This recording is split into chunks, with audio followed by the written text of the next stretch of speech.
Hello and welcome to this introduction video for administrators. My name is Lewis and I will be going over the most essential administrator settings, including adjusting system settings, master data and creating users. Note that this video is for administrators. If you're looking for an overview for a regular user or leader, you can check out our other introduction videos. We start in the timesheet, also referred to as the worksheet, where we can get an insight into how the system is currently set up. Click here to start a time registration. As you can see, the timesheet is very simply set up, only with the choice of activity, and the start and end time is mandatory. To change the options for the timesheet, do the following. Go to Menu, Settings, System Settings. The first tab is the company's standard information. Here you can also set the default working hours in your company. For example, if there is an agreement to have a long Thursday and short Friday. This can be adjusted later, also for individual users. In tab 2, you can activate and deactivate modules. Below you can test TimeGuru's Pro features if you do not have already a Pro subscription. The following settings are more complex and are typically set up in collaboration with the TimeGuru support, but you are of course more than welcome to try them out. This one is worth mentioning. Allow one-click time registration with the weekly mail. If you enable this, it will be possible for the user to send an automatically pre-filled weekly schedule for approval every Sunday evening or Monday morning, depending on the setup. The automatic registration is based on the user's setup of working hours and takes into account the existing registrations, holidays, and absences. Click the I for more information about this. In the third tab, you can control which fields should be visible and mandatory in time registration. For selected activities, you can disable mandatory fields, e.g., if you have an activity for internal meetings where no customer and project need to be selected. Here you can also decide how breaks should be registered. Users also have the option to set their own standards, e.g., if they skip a break on Friday to go home earlier. Below are the other rules and settings. Here I will highlight this one, a mandatory entry of start and end time.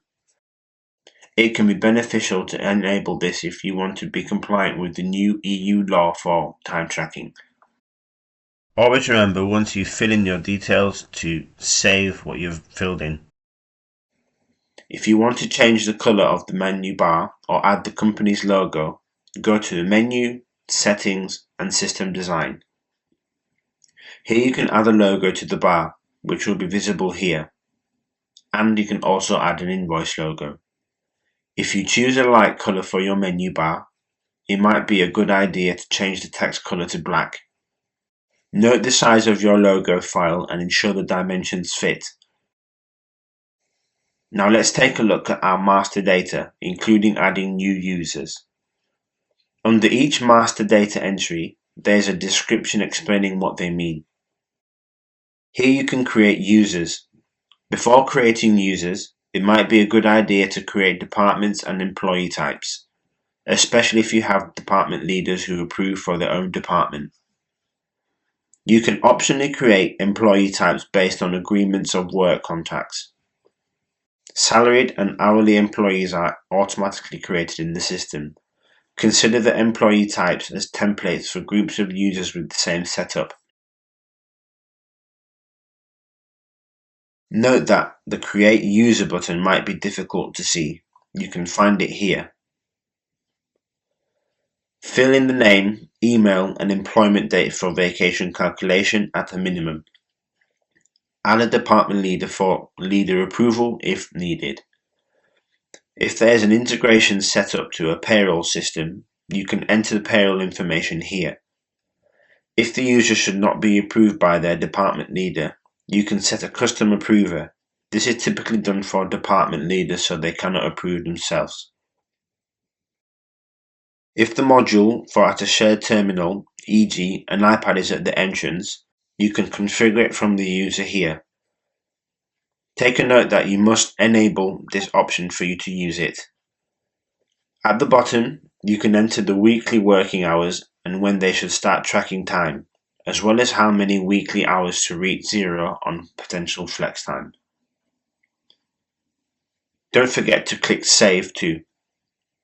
You can optionally create more users now. When you are done adding users, you can notify them by email. To do that, click Inform New Users or Notify New Users from the user list here. The system will then send a welcome email with a link to the system to all new users since the last time the button was clicked. Remember to let your users know that the email could end up in the spam folder. You are also very welcome to share the user and leader introduction videos with them so that they get an overview of the system right away. You can find videos as well as detailed instructions by clicking on the question mark here, which takes you to our website. Look under the menu, Support and Guide to a New System, where we have gathered everything you need to know and get started with a new system. That's all for this introduction video. If you have any follow-up questions, feel free to call us on +45 71 74 1115, or you can send us an email to support@timeguru.dk. Thank you for watching.